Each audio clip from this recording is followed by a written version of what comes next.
We have this video that really shows the spectacular win streak he put together. 16 in a row. He only had to even run hard in one of those races. Unfortunately, it looks like we can't see that right now.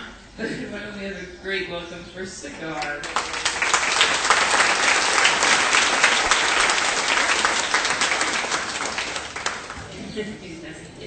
Now, Cigar caught his heel about a week and a half ago, probably under a fence board, so we just have to keep this covered and wrapped. We have this aluminum powder spray right now that we have to put on it to try to help dry it out. That's come after a week of soaking it in iodine solution. So he's fine, but the duct tape holds things together on champion racehorses just as well as it does anything else, so that's what we use. Now, Cigar looks every bit a champion, but it took him a good couple of years to even come close to living up to the potential he showed in his training. Cigar raced mostly on the grass track as a 3- and 4-year-old because his joints were a little slow to mature, and the grass is easier on a horse's developing body than is the dirt. Also, his pedigree and his wide, flat feet suggested he'd run better on turf than on dirt, but he struggled on that surface and only won 2 of 9 races in 1993. All those were in California, and he was moved to New York the next season, and his new trainer, Bill Mott, had no luck with Cigar on the grass either. So finally that fall, as Cigar was getting bigger and stronger, he ran the horse in a little dirt race. When Cigar won by 8 lengths, Mr. Mott realized that was where Cigar wanted to be, and the horse never set foot on a turf course again. Once he hit the dirt, he reeled off 16 consecutive victories. That tied a modern-day record set by the great Citation in 1950.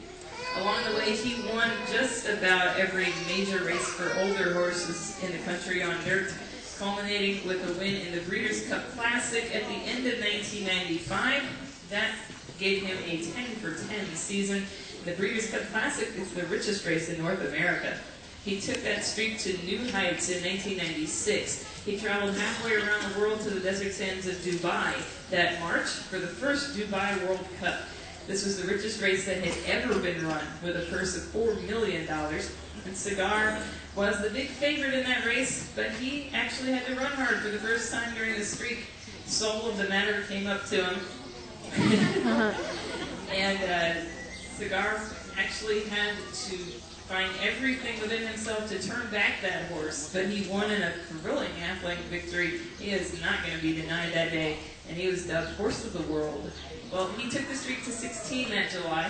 Unfortunately, number 17 was not to be, but he did very well the rest of the season. And when he retired that November, Cigar was the richest horse in history by far, with earnings of just under $10 million. He was unanimously named the Horse of the Year in 1995 and 1996. Now, when he went to stud in 97, he was quickly found to be completely sterile. Fertility treatments did not help him, so he was sent to the horse park in May of 1999 so his fans could visit him. Shortly after his arrival, he was named the Thoroughbred of the Decade for the 1990s and the 18th greatest thoroughbred of the entire 20th century. He's 19 years old now, stands 16.3 hands tall, and he's good and he knows it. Ladies and gentlemen, this is the incomparable Cigar.